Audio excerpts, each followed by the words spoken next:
Hello everyone, in this video we are going to study class 10 science chapter 2 acid, bases and salt.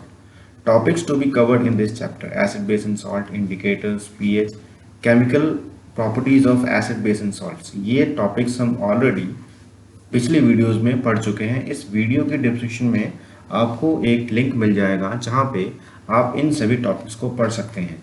ध्यान रखिएगा, ये topics बहुत important हैं और ये टॉपिक्स अगर आपको नहीं आते हैं तो आप आगे के टॉपिक्स को स्टडी करने में परिपूर्ण नहीं होंगे, नहीं समझ पाएंगे। इसलिए आप इन वीडियो को जरूर देखें।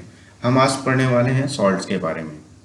Chemicals from common salt. Common salt से कौन कौन से केमिकल बनते हैं? ये है sodium hydroxide NaOH। Sodium hydroxide को हम कास्टिक सोडा भी कहते हैं। ध्यान रखिएगा, कास्टिक सोडा।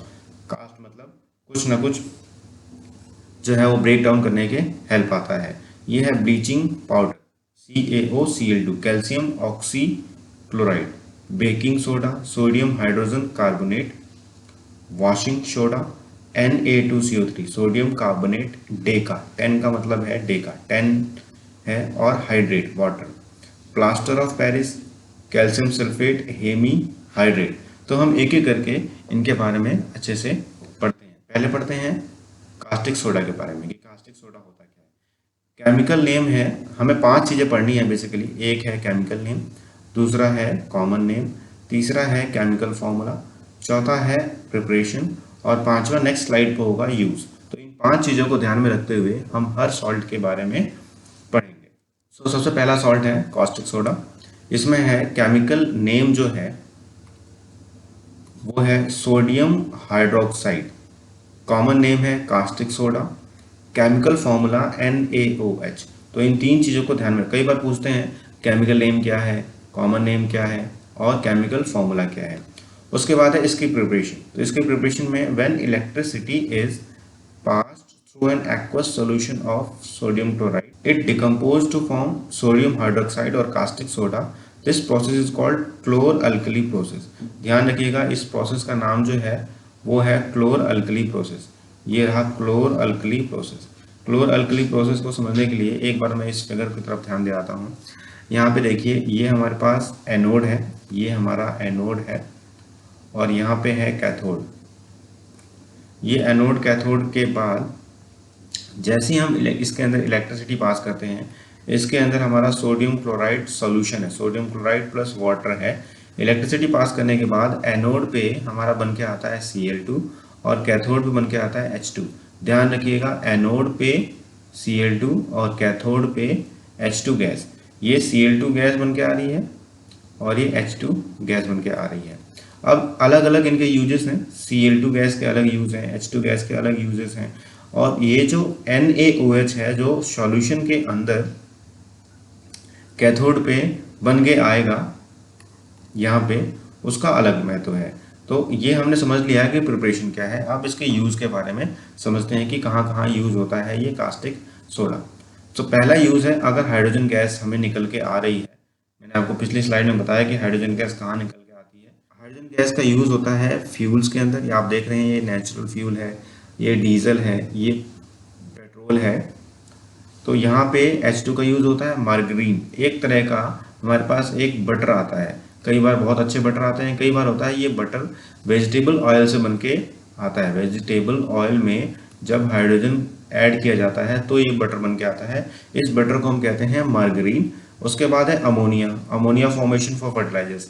ये फर्टिलाइजर का पैकेट है जिसके अंदर अमोनिया ऑलरेडी है। ये यहाँ से बनता है H2 की सहायता से, हाइड्रोजन गैस की सहायता से। ये है chlorine gas. Chlorine gas water treatment. ये एक वाटर ट्रीटमेंट प्लांट है जहाँ पे क्लोरीन गैस का इस्तेमाल होता है। PVC पाइप जो है उसके अंदर भी क्लोरीन गैस होती है। ये PVC पाइप आप बहुत अच्छे से जानते हैं कि इनकी मजबूती बहुत ज़्यादा होती है और इनकी लाइफ भी बहुत ज़्यादा होती है। उसके बाद आप CFC की बात करें, क्लोरोफ्लोरोकार्बन। क्लोरोफ्लोरोकार्बन हमारे रेफ्रिजरेटर्स में होता है। जो चीज़ें ठंडे करने के काम आती हैं रेफ्रिजरेटर्स में, ये होता है CFC। और ये टाइड तो आपने सुना ही होगा। टाइड के अंदर ये caustic soda soaps and detergent में भी इस्तेमाल किया जाता है। आप जानते हैं कि कई कई जगह दाग धब्बे लग जाते हैं तो उसको रिमूव करने के लिए डायरेक्टली कास्टिक सोडा का हम इस्तेमाल भी करते हैं। नेक्स्ट है ब्लीचिंग पाउडर। केमिकल नेम है कैल्शियम ऑक्सीक्लोराइड, कॉमन नेम है bleaching powder. Chemical formula calcium oxychloride, calcium oxychloride. Preparation है by passing chlorine gas on dry slaked lime. यहाँ पे आप देख रहे होंगे, यहाँ से हम क्लोरीन गैस पास कर रहे हैं और इसके अंदर है हमारा dry slaked lime. Dry slaked calcium hydroxide को हम कहते हैं स्लेक्ट लाइन। ये हमारा स्लेक्ट लाइन, स्लेक्ट लाइन। इस स्लेक्ट लाइन में जब क्लोरीन गैस पास करी जाती है तो बनता है कैल्शियम ऑक्सीक्लोराइड, जिस कैल्शियम ऑक्सीक्लोराइड को हम कहते हैं ब्लीचिंग पाउडर। अब इसके यूज के बारे में समझते हैं कि ब्लीचिंग पाउडर कहाँ कहाँ पे यूज होता है। पहला यूज है bleaching cotton linen in textile industry and wood pulp in paper industry. Cotton linen, cotton industry में या फिर लिनन इंडस्ट्री में इसका इस्तेमाल होता है ब्लीच करने में। मतलब ये जो कॉटन के थ्रेड्स होते हैं इनमें बहुत सारे हेयर्स होते हैं, डर्ट होता है, इस डर्ट को रिमूव करने में इस ब्लीचिंग पाउडर का इस्तेमाल होता है। आप पेपर इंडस्ट्री में आप जानते हैं कि बैम्बू प्लांट जो होता है बहुत इंपॉर्टेंट है पेपर इंडस्ट्री में।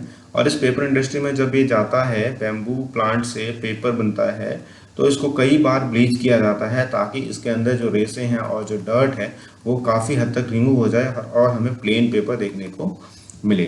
ठीक है। Disinfecting drinking water, disinfecting drinking water, drinking water को डिसइंफेक्ट करना। डिसइंफेक्ट का मतलब जर्म्स को रिमूव करने के लिए भी हम इस्तेमाल करते हैं ब्लीचिंग पाउडर का। आप ये देख रहे हैं कि ये बच्चा जो है वो स्विमिंग पूल में अच्छे से नहा रहा है। आप जब भी स्विमिंग पूल देखेंगे तो उसमें बहुत क्लीन पानी होता है। तो ये क्लीन पानी कैसे हो सकता है, पॉन्ड में तो नहीं होता।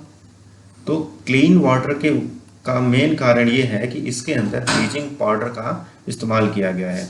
जब ब्लीचिंग पाउडर का इस्तेमाल होता है तो ये पानी क्लीन होता है और इसके अंदर फंगस या फिर बैक्टीरिया का ग्रोथ नहीं होता। Oxidising agent in chemical industry, bleach करने जैसे कोई दाग धब्बा लग जाए तो इसके अंदर, इसके ऊपर जब हम ब्लीचिंग पाउडर डालते हैं तो ये जो ब्लीचिंग पाउडर है ये इस दाग धब्बे को ऑक्सीडाइज कर देता है। ऑक्सीडाइज का मतलब इसको कोरोड कर देता है, रिमूव करने में हेल्प करता है। तो एज ऑक्सीडाइजिंग एजेंट भी ये इस्तेमाल में आता है। Thanks for watching, do like share comment and subscribe the channel for further learning. Thank you very much.